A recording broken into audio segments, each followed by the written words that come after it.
Bago natin umpisahan ang ating kabanata ay mag-shoutout po muna tayo sa mga lodi natin. Shoutout kay Edmar Tevera, Jello Aquito, John Froy, Carlbert Bueno, Rogie Reproto, Jillian Mil, Isabel Cuerda, Mikel Kane Perez, Jerry Lauyun, Mysterious, Nico Liag, Oliver Rianzares, Jason Garcia. Huwag kayong magsasawang sumuporta mga lods, maraming salamat, at sa nakaraang kabanata.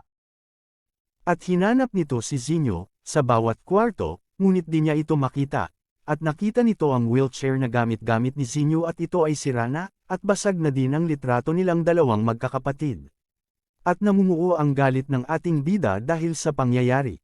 Sambit nito na galit, pagbabayaran nyo kung sino man ang may gawa nito. Zinyo, tatagan mo sarili mo, ililigtas kita. Sa pagpapatuloy ng ating kabanata ay nalalapit na ang oras sa paglitaw ng mga awakened na zombies, kaya sadyang delikado na sa labas. Hinanap na ng ating bida si Zinyo, dahil batid ng ating bida na hindi pa ito nakakalayo.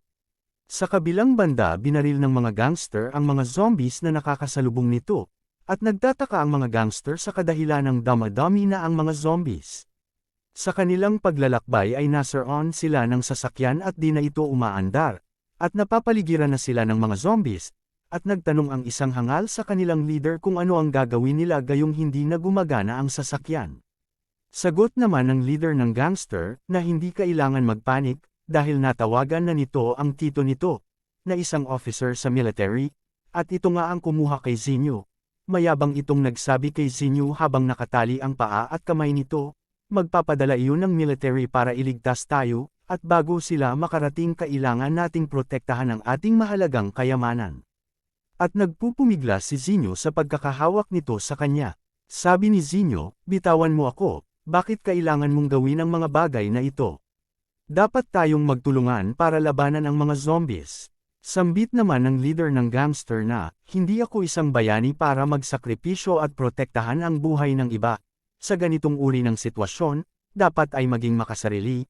Dagdag pa nito, na ang kasalukuyang magulong sitwasyon na ito, ay ang pinakamahusay na pagkakataon na palaguin ang kapangyarihan nito, gagawa ito ng isang utopia at siya ang mamumuno rito. At nakita na nga ng ating bida kung saan si Zinyo, tumalon ito sa itaas, pabagsak sa kotse na ginagamit ng mga gangster. Gulat na gulat ang mga gangster gayong bigla na lang itong bumagsak sa harap nila, at tinanong ito ng kanilang leader kung sino ito, ikaw na ba yung pinadala ng aking tito? At bakit nag-iisa ka lang? Sabay sambit naman ni Zinyo, kuya. Napatingin ang ating bida habang hinawakan ang isang hangal, at tinapon ito malapit sa mga zombies. Biglang napatanong ang isang hangal na nakatutok ang baril nito sa ating bida. Hindi kumibo ang ating bida at tinadyakan niya ito, tumilapon ang isang hangal papalayo. Napatingin ito kay Zinyo, dahil batid nito na nabigla ito sa mga nasaksihan niya. Wika rito na, ligtas na ito gayong nandito na siya, kaya hindi na ito dapat pa mag-alala. Subalit binyantaan ng leader ng gangster ang ating bida na may hawak-hawak na patalim, na pag lumapit ito ay papatayin niya si Zinyo. Ngunit nabigla ang leader ng gangster sa pagtadyak ng ating bida sa kamay nito at nabitawan nito ang hawak-hawak na patalim, at kwinilyuhan niya ito at sinabihan, kilala mo ba ako? Ang lakas ng loob mong gawin sa akin ito. Sabay binanggit ng ating bida ang pangalan nito, Guang Jilong, isang lokal na gangster na gumagamit ng puwersang militar ng tiyuhin sa bansang China, para gumawa ng masasamang gawain. Tama ba ako? Tak ang pagtatanong ng leader ng gangster bakit alam nito ang mga impormasyon niya. Habang buhat-buhat ito ng ating bida, tugon na sabi ng ating bida, hindi muna kailangan pang malaman. At akmang bibitawan niya na ito pababa sa mga zombies na nakaabang. At nagmamakaawa ito, na hindi pa nito gustong mamatay, ngunit buo na ang desisyon ng ating bida, tinitigan niya na lang ito ng masama. Sa pagkatitig ng ating bida ay biglang nagbanta ito na, kahit patayin mo ako, hindi ka makakaligtas sa tito ko. At napatingin ang ating bida dahil may mga helicopter na dumating, at tumawa ang leader ng gangster at sinabing andito na sila, mamatay ka ngayon. Ngunit ngiting tugon naman ang ating bida sa pagbabadya nito. At bigla na nitong binitawan ang gangster pabagsak sa maraming zombies na nakaabang. At kinain na nga ito ng mga zombies. Subalit nasaksihan ito ng mga military na paparating, at kinontak nito ang commander na tito ng gangster, at sinabi rito na nahuli sila ng pagdating at namatay na yung pamangkin nito na si Guang Jielong. Dagdag pa nito, namatay ito sa mga zombies, pero ang kadahilanan kaya ito namatay ay dahil sa isang binatilyo, at tinanong nito ang kanyang commander kung ano ang gagawin nila sa ating bida. At sagot na tugon ng commander na patayin nila ito. At nilapitan na nga nila ang ating bida at si Zinyo na kapatid niya, at pinagbabaril na sila nito. Iniwan ng ating bida si Zinyo, dahil batid ng ating bida na siya ang talagang target ng mga ito. At madali lang nitong naiiwasan ang mga bala, at tumakbo ito papalayo para iiwas si Zinyo. At pumasok ito sa isang gusali, habang binabaril ang ating bida sa pinagtataguan nito, ay di nito batid na madami palang zombie sa likod nito. Pagkalingon nito sa likod ay napapaligiran na pala ito ng zombies, kaya ginamit nito ang pintuan na ginawa nitong panangga sa mga bala, at tinapon sa mga zombies, hinagis niya ito ng malakas at tumama sa mga zombies at namatay ang mga ito, nag-notify ang system, na nakapatay ito ng maraming zombies. At nakatanggap ito ng puntos. Nagulat at naging interesado ang isang pinuno ng mga hangal sa pagkasaksi ng pangyayari, dahil batid nito ang lakas at bilis ng mga galaw na pinakita ng ating bida. Kaya inutusan nito ang driver ng helicopter na humanap ng malapit na building at para makababa ito. Sa kabilang banda nabigla ang ating bida dahil di nito napansin na may zombie na mula sa likod nito at akmang kakagatin na ito. Subalit pagkalingon nito ay pinapaputukan na ito ng helicopter gamit ang Gatling gun nito at tumama iyon sa zombie na nasa likuran ng ating bida, at nabutas ang katawan nito. Sa isip-isip ng ating bida ang paggamit ng ganitong sandata ay sadyang napakapanganib lalo na't sa mga survivors na nasa malapit.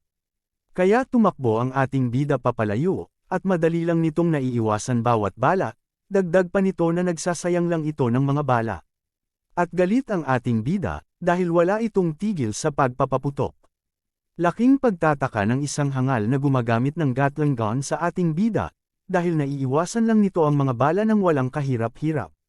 Ngunit ang pinuno ng mga hangal na bumaba ng helicopter ay nakatutok na ang sniper na baril nito patama sa balikat ng ating bida, at pinaputok na nga ang baril nito. Napansin ito ng ating bida ngunit nakaiwas lang ito ng bahagya, at natamaan pa rin ito. At sinabi rito sa mga kasamahan niyang hangal na natamaan niya ito, at ito'y nagtatago sa isang gusali, dagdag pa nito na naaamoy ng mga zombies ang dugo nito, kaya mag-focus sila sa zombies kung saan ito tatango, para madaling matukoy kung saan nagtatago ang ating bida.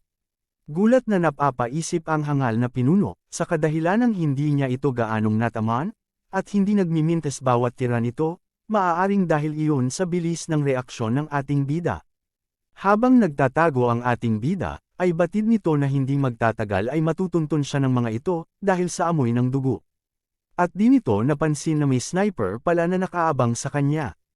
At naamoy na nga ng mga zombies ang gusali na pinagtataguan ng ating bida, at pumikawala ng isang missile ang helicopter sa kadahilanang natukoy na nito kung saang gusali nagtatago ang ating bida. Nakita ng ating bida na papalapit na ang missile kung saan ang pinagtataguan nito, at namuo dito ang malaking pagsabog sa isang gusali kung saan ang pinagtataguan ng ating bida, at akala ng mga hangal na patay na ang ating bida dahil walang nakakaligtas sa ganoong pagsabog.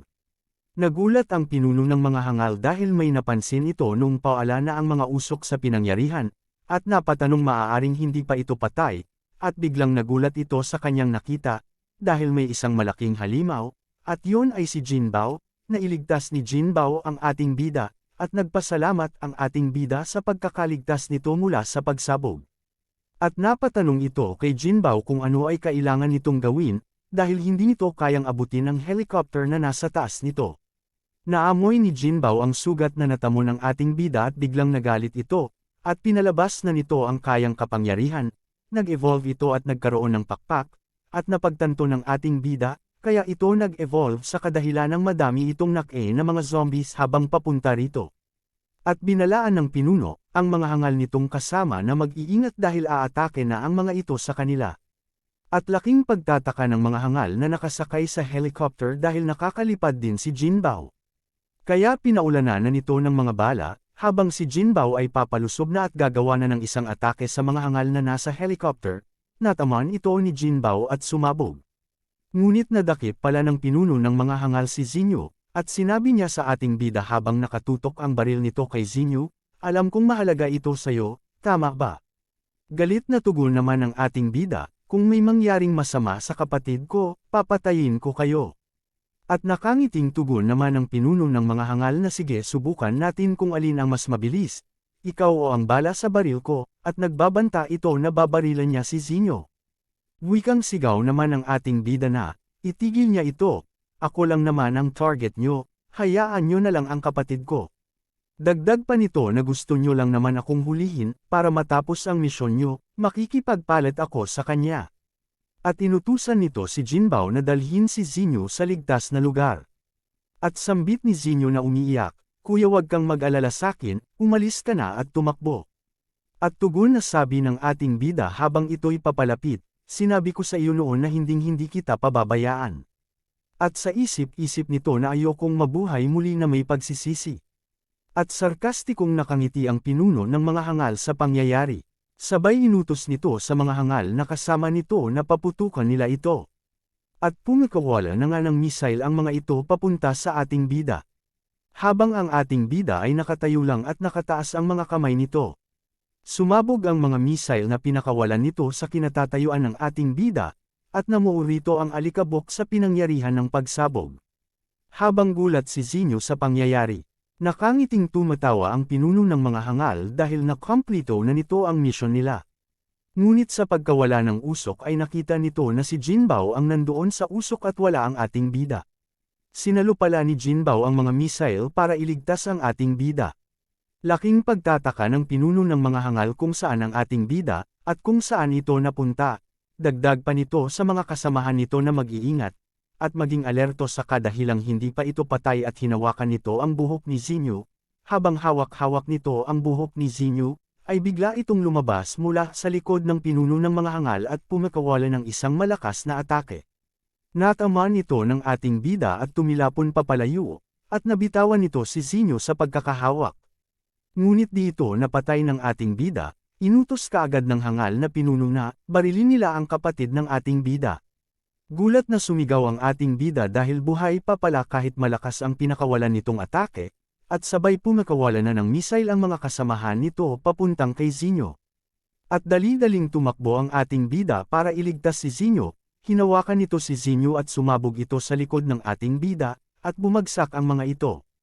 Pagmulat ng mata ni Zinyu ay nagulat ito sa nakita nito dahil may dugo ang kamay nito, at tinanong nito ang ating bida kung okay lang ba ito, ngunit wala ito narinig na tugon mula sa ating bida, at dagdag pa nito na, hindi ka pwedeng mamatay, hindi ko kayang mabuhay nang wala ka kuya, idilat mo ang iyong mga mata, pakiusap kuya, ngunit wala parent itong narinig na tugon.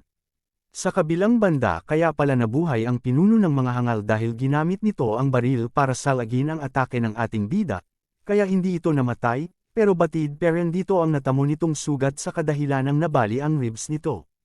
At umiyak na nga si Zinyu, ngunit nagising na ang ating bida at pinunasan nito ang luha ni Zinyu, natigilan sa pag-iyak si Zinyu, at wika ng ating bida, huwag ka na umiyak, patawad at di kita na iligtas.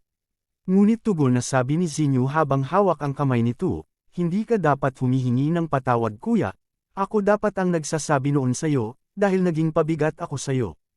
Wika ng ating bida na nahihirapan nung una akong bumalik at nakita kita.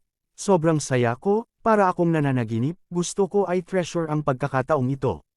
Ginamit ko ang aking buong lakas para baguhin ang pagkakamali ko noon ngunit sa huli ay pinahirapan pa rin kita at napunta sa isang mapanganib na sitwasyon. At sa pagkakataong ito, ay aalis pa rin ako nang wala ka. Zinyu patawad, at bumagsak na nga ang kamay nito, naghuhudyat na wala na itong buhay. At biglang nagkulay asul ang mga mata ni Zinyu. At dito nagtatapos ang ating kabanata, abangan ang mga susunod na kabanata Lodi, dahil malalaman na natin ang kapangyarihan ni Zinyu, at kung ano ito, at may mga bagong karakter na ating makikilala. Salamat mga Lodi, please like and subscribe po mga Lods.